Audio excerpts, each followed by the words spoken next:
Bonjour à toutes et à tous, alors on se retrouve aujourd'hui pour une nouvelle capsule vidéo sur les énergies astrologiques de la nouvelle lune qui va avoir lieu donc ce lundi 13 novembre dans le 20e degré donc du signe du Scorpion. Alors, on est sorti donc du portail des éclipses avec voilà cette série de lunaisons donc dans cet axe, pas loin en tout cas de l'axe des nœuds lunaires qui marquait justement la saison des éclipses. Mais on reste là quand même donc dans la saison du Scorpion et on va voir qu'on est encore quand même dans ces mêmes thématiques qui vont être reliées à l'exploration de soi, aux métamorphoses, mais aussi aux crises et à tout ce qui concerne l'intensité émotionnelle. Donc ces thématiques Scorpion, elles sont donc forcément accentuées dans cette nouvelle lune.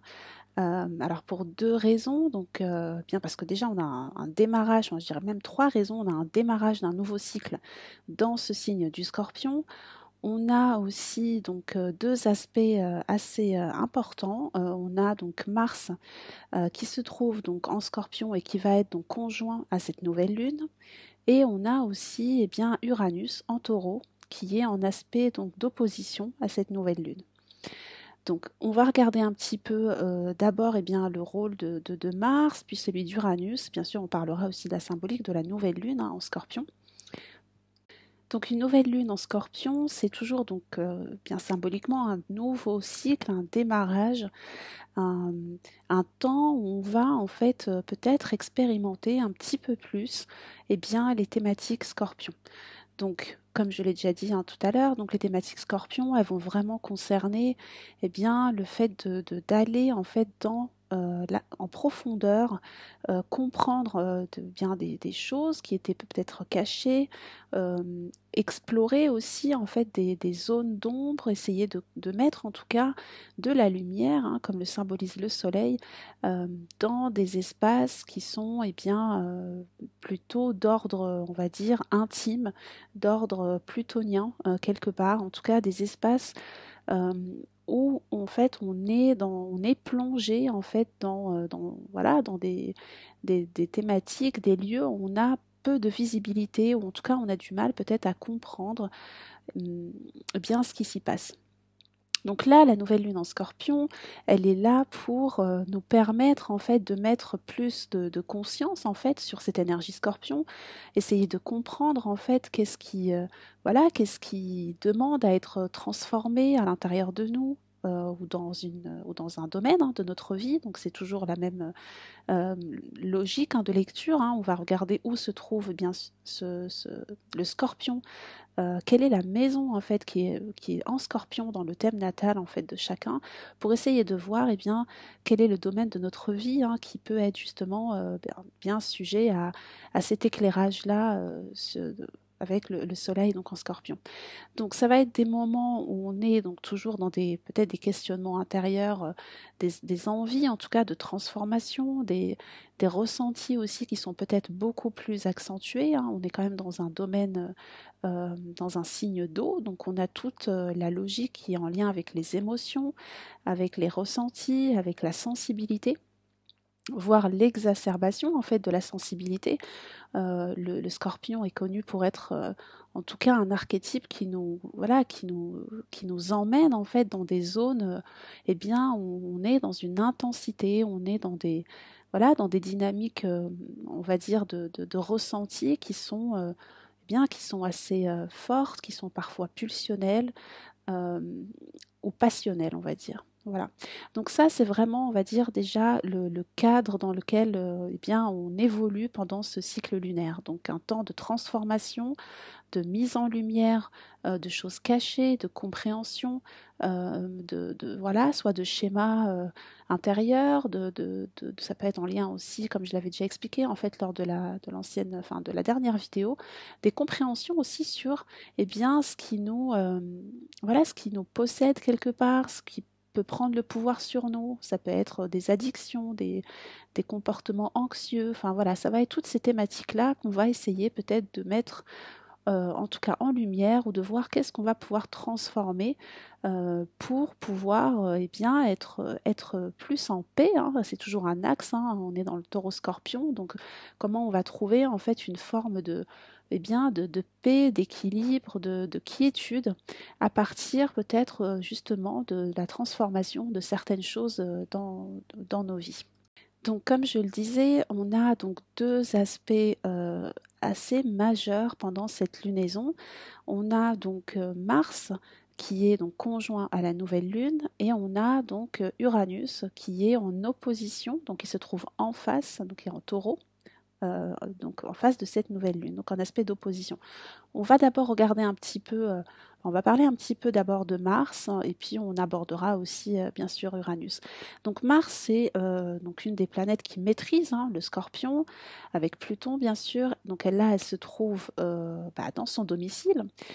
C'est toujours une position qu'on dit être beaucoup plus renforcée en fait, puisque la planète va fonctionner, on va dire naturellement, enfin avec plus de fluidité, du moins chez elle. Vous voyez, elle est en terre connue, en tout cas dans son lieu. Donc en fait, son énergie se déploie, on va dire, assez naturellement. Donc Mars, eh bien, qu'est-ce qu'il symbolise? Il symbolise notre capacité à agir, la capacité à nous affirmer, à, voilà, être aussi dans le mouvement. C'est le désir, en fait, c'est l'impulsion de vie qui nous pousse à extérioriser, on va dire, par l'action, à manifester aussi nos désirs. Donc en fait, c'est cette idée justement d'agressivité, on va dire, dite positive, qui nous permet en fait de nous mettre en action. Donc Mars représente aussi bien sûr bien la violence, la colère, la réactivité. Donc vous voyez, ça va être toutes ces thématiques-là qui sont en fait portées enfin en tout cas qui sont symbolisées par Mars. Et on va voir que, eh bien, ce Mars, il est quand même, il est très intéressant puisqu'il a cheminé auprès du Soleil depuis un moment, et on va voir que, eh bien, voilà, ça donne en fait une certaine tonalité, au climat, on va dire ambiant. Donc, ce cycle lunaire, donc, enfin, ça peut nous amener en tout cas à cette conjonction Soleil-Lune-Mars à démarrer un cycle lunaire où toutes les symboliques, donc forcément martiennes, vont être beaucoup plus importantes. On va avoir en fait, les temps de conjonction, on va dire, du Soleil à Mars, c'est toujours des temps où il se passe peut-être beaucoup plus de choses, on est peut-être plus dans l'action, ou du moins on a beaucoup plus de choses aussi à gérer. C'est un temps, en tout cas, où tout ce qui va être relié à faire avancer nos projets, à nous mettre en mouvement, eh bien, est généralement plus facilité. Vous voyez, c'est un peu comme si bien Mars vient nourrir en fait de son feu sacré la conscience solaire, et va donner en fait une tonalité beaucoup plus dynamique, plus active. Donc Mars est assez fort dans cette lunaison, donc c'est aussi, je trouve, en fait, un moment généralement où on va se poser des questions sur notre énergie. Vous voyez, Mars, il représente vraiment ce carburant, en fait. C'est ce qui nous permet voilà, d'aller, voilà, d'avoir de la motivation, d'aller faire ce qu'on a à faire, se mettre en mouvement, enfin voilà, être vraiment dans cette pulsion de vie. Donc ça peut être des temps en fait voilà, où on ressent, alors soit qu'on a beaucoup plus de choses à faire, qu'on est plus dans le mouvement, qu'on a envie bien de faire avancer certaines choses, mais ça pourrait être aussi des moments où on se pose des questions sur notre niveau d'énergie. Comment on se sent dans notre journée? Est-ce qu'on est, voilà, est-ce qu'on a assez de carburant en fait pour faire ce qu'on a envie de faire? Est-ce qu'on a des coups de pompe? Est-ce qu'on est fatigué? Est-ce qu'on a voilà, un niveau d'énergie qui est en baisse? Voilà, ça va être en fait toutes ces questions-là qui peuvent être, voilà, qui peuvent être à l'ordre du jour, et que l'on va surtout essayer en fait, en tout cas c'est la proposition, hein, de cette nouvelle lune, qu'on va essayer de conscientiser, et aussi bien sûr de transformer, voilà, d'optimiser, de voir qu'est-ce que l'on peut quelque part réinventer en fait dans dans cette dynamique-là de notre manière d'agir, de notre manière de, voilà, de trouver, en fait, de nous relier, en tout cas, à notre désir et à notre feu sacré. Euh, donc justement, Mars, pendant cette lunaison, eh bien, on va dire qu'il n'est pas particulièrement contrarié, dans le sens où, voilà, on n'a pas de planète transpersonnelle. Alors, bien sûr, je vais parler d'Uranus, hein, mais on n'a pas de planètes qui viennent s'opposer à, ou qui viennent freiner, on va dire, en fait, eh bien, cette énergie. Eh bien, voilà, cette énergie tout feu, tout flamme, on va dire, de cette conjonction Soleil-Lune-Mars. Donc c'est un moment qui est vraiment propice en fait à voilà, à peut-être mettre un bon coup de collier en fait sur ce que l'on souhaite voir avancer, mais aussi ce que voilà, ce que l'on a envie de changer, de transformer. Euh, D'autant plus que Mars pendant cette lunaison, eh bien, il est en aspect de sextile, donc c'est un aspect on va dire plutôt doux, un aspect plutôt positif, enfin facilitant, avec Pluton. Donc Pluton qui est donc en Capricorne et qui est donc aussi qui maîtrise donc le Scorpion.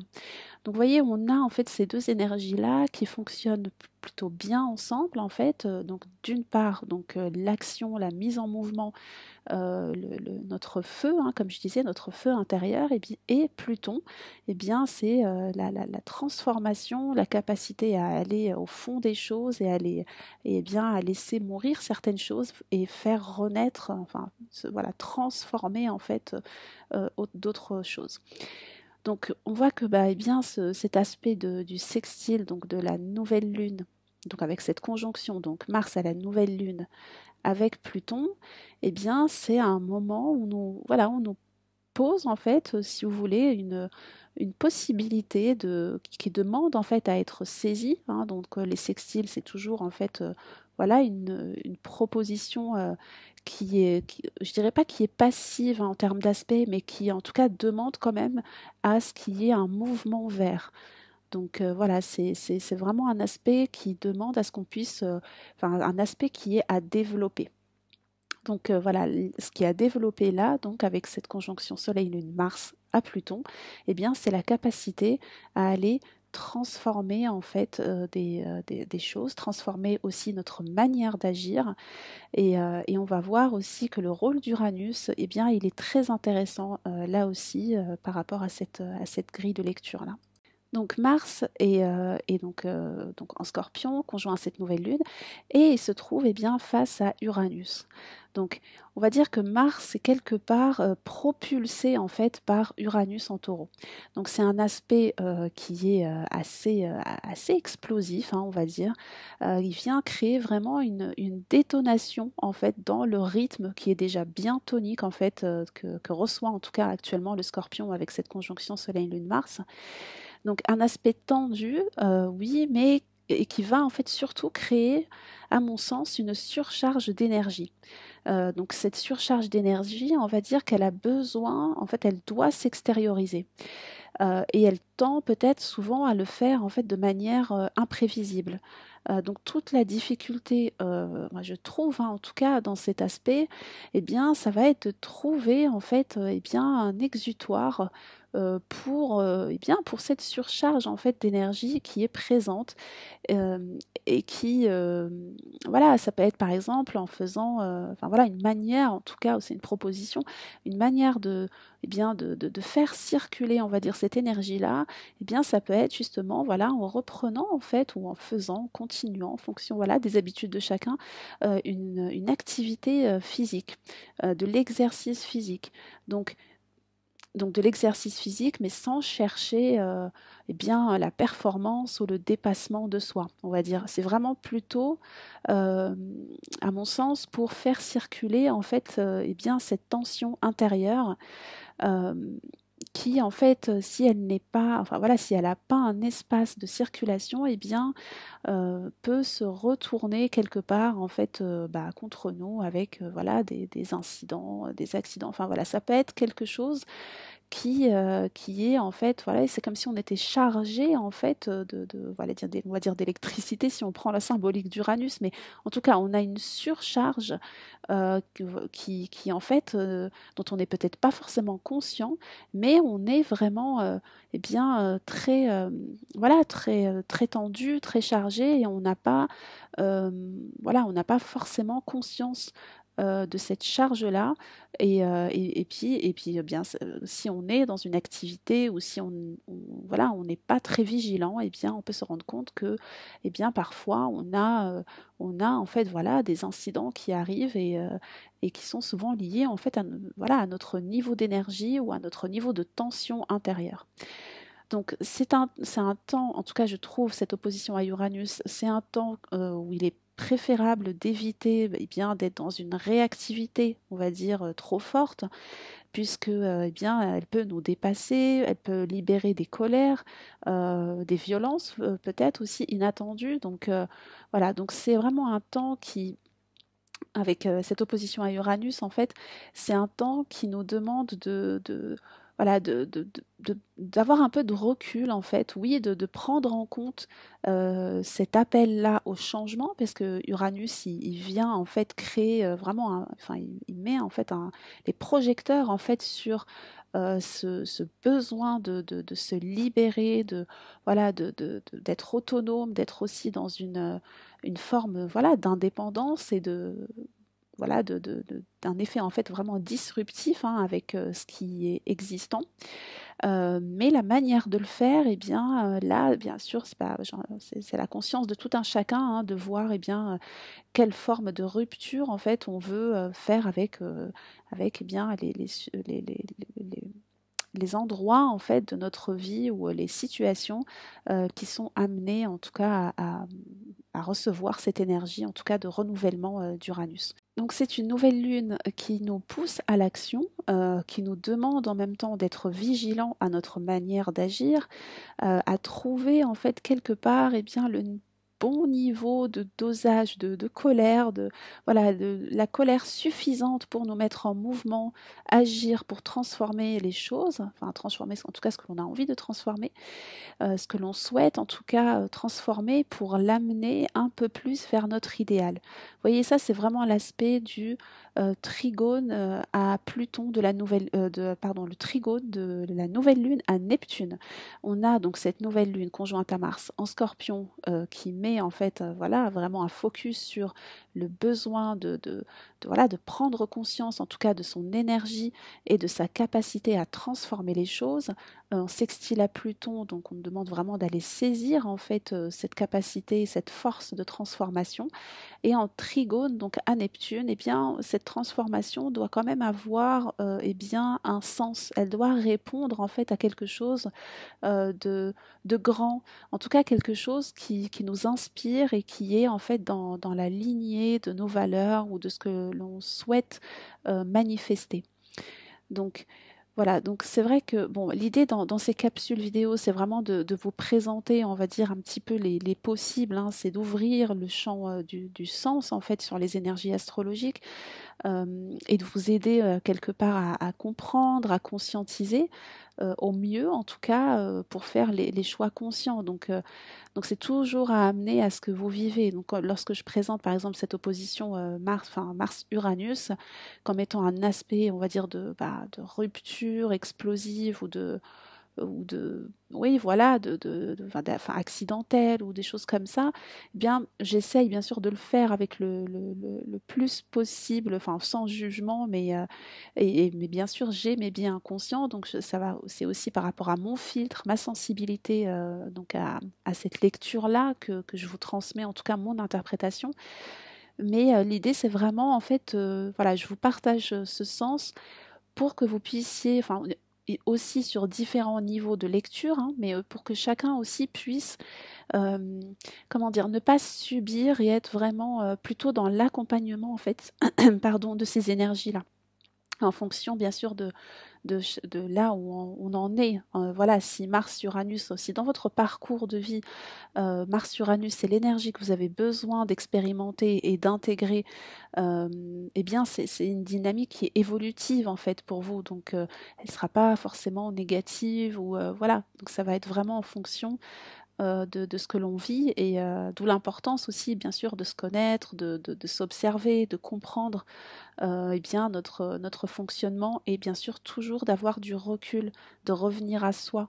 Euh, voilà, et voir un peu comment on a envie en fait de faire résonner en tout cas en tout cas le symbolisme des archétypes astrologiques. Voilà, donc c'était juste une petite digression, mais je trouve que c'est quand même important puisque voilà, quand on a des énergies qui sont assez fortes ou assez denses, euh, eh bien voilà, on peut être souvent eh bien anxieux ou inquiet ou des choses comme ça. Et l'idée c'est vraiment pas voilà, de créer ces états-là, en tout cas chez voilà, chez les personnes qui sont sensibles. Ou voilà, l'idée c'est vraiment de présenter en fait les énergies, de dire bah, eh bien, voilà les possibilités de travail avec, sachant que moi je crois vraiment en fait que la conscience, en tout cas, elle nous aide à trouver en fait la juste utilisation de ces énergies-là. Donc gardons en tête en tout cas que Mars-Uranus, eh bien, c'est un effet déclencheur et disruptif et qui nous propulse vers le changement, que l'on soit prêt ou pas à les faire. Donc on peut quand même se poser des questions sur voilà, si on veut accompagner ça, on va dire en conscience, eh bien, de quoi sentons-nous l'urgence de nous libérer. Voilà, ça va être vraiment ces thématiques-là du réveil du désir, de mettre plus de conscience sur notre capacité d'action euh, et de voir eh bien, où est-ce qu'on ressent le besoin d'agir et de révolutionner en fait certaines choses dans nos vies. Donc pour finir sur des énergies, on va dire un petit peu plus douces, on va parler quand même de Vénus. Vénus qui est en domicile en Balance, qui vient de rentrer en domicile donc en Balance. Donc eh bien Vénus est chez elle, donc c'est une Vénus qui va nous accompagner en tout cas pendant cette fin de saison du Scorpion à garder voilà, un besoin d'harmonie, d'union, à porter notre regard bah, sur le beau, sur les valeurs, sur la notion de justice et d'équilibre. Donc Vénus en balance, elle marque vraiment un temps où on est tourné vers la relation. Euh, on est tourné vers l'autre avec l'envie bien de créer des beaux liens qui sont fondés sur, et bien sur l'équilibre, le respect de l'autre, de son espace. Donc on est vraiment dans une volonté de coopération, de co-création. Donc c'est un très bel aspect hein, pour s'occuper de voilà, de son espace relationnel, de prendre soin de ses relations, d'amener aussi de la beauté dans nos vies, voilà, peut-être de se relier plus à l'art, ou en tout cas là où on trouve une forme de beauté et on peut être aussi eh bien, dans cet espace de contemplation, on va dire. Donc on est plutôt dans une dynamique donc de réceptivité euh, et de sensibilité avec cette position-là de Vénus. Eh bien, donc voilà, pour résumer, on peut dire qu'on est quand même dans un cycle lunaire qui est très dynamique, qui nous pousse à l'action, au changement, à la transformation, en opérant eh bien, parfois peut-être des ruptures, en tout cas des ruptures, des fractures avec un effet disruptif, en tout cas qui peut être surprenant, voire bousculant, qu'il soit, on va dire, voulu ou subi. Eh bien, on est, ça c'est vraiment l'effet d'Uranus, hein, on est dans eh bien, on est dans cette dynamique de changement. Donc, vous voyez, il n'y a pas vraiment, je trouve, de, de, de paradoxe en fait entre ces messages-là hein, de la nouvelle, enfin de la saison du Scorpion et de l'opposition d'Uranus. Je trouve que voilà, on a dans les deux polarités, on va dire, en tout cas dans cet axe-là, un Taureau-Scorpion, euh, autant on aurait habituellement eh bien, un taureau qui est plutôt sur eh bien, le fait de conserver Bien là, en fait, avec Uranus en Taureau, on est quand même dans cette approche du changement. On est dans cette approche voilà, de renouveler, de révolutionner en fait certaines manières voilà, d'agir ou de nous relier bien sûr à toutes les thématiques taureaux. Donc vous voyez, d'un côté, on a eh bien, de l'action vers la transformation, et donc en scorpion, et de l'autre côté, en fait, en taureau, on a voilà, ce génie, on va dire, cet éveilleur, en tout cas, de- d'Uranus, en fait, qui vient pousser aussi vers eh bien, le fait de changer les choses, de faire des ruptures avec des schémas de fonctionnement, voilà, en tout cas, de partir vers quelque chose de nouveau, quelque chose d'inconnu. Et je trouve que, eh bien, il y a quand même, voilà, c'est des énergies qui sont vraiment complémentaires, à mon sens, même si elles sont là en aspect, on va dire, de tension. Hein. On a, voilà, cette opposition Uranus-Mars qui est assez fort, d'autant plus que Uranus est ici sur le degré 21 du taureau. On va voir que c'est un degré qui est quand même important, puisqu'on aura eh bien, la conjonction Jupiter-Uranus de 2024 en taureau qui sera sur ce même degré. Donc c'est vrai que c'est un moment qui est quand même assez, voilà, qui est assez important sur les énergies de l'année 2024, mais on en reparlera bien sûr d'ici là. En tout cas, gardons en tête que, eh bien, il y a des possibilités vraiment de révolutionner des manières de faire, de transformer eh bien, des choses que l'on a envie de transformer et dont on a envie de se libérer. Voilà. Bah, écoutez, j'espère en tout cas que cette petite lecture, interprétation de ce thème de nouvelle lune, eh bien, vous aide un petit peu, vous donne voilà, quelques pistes pour aborder aussi eh bien, les énergies en conscience. Je vous remercie pour votre fidélité. Je vous souhaite une très très belle nouvelle lune et je vous retrouve quant à moi dans 2 petites semaines pour la pleine lune. À tout bientôt, prenez bien soin de vous.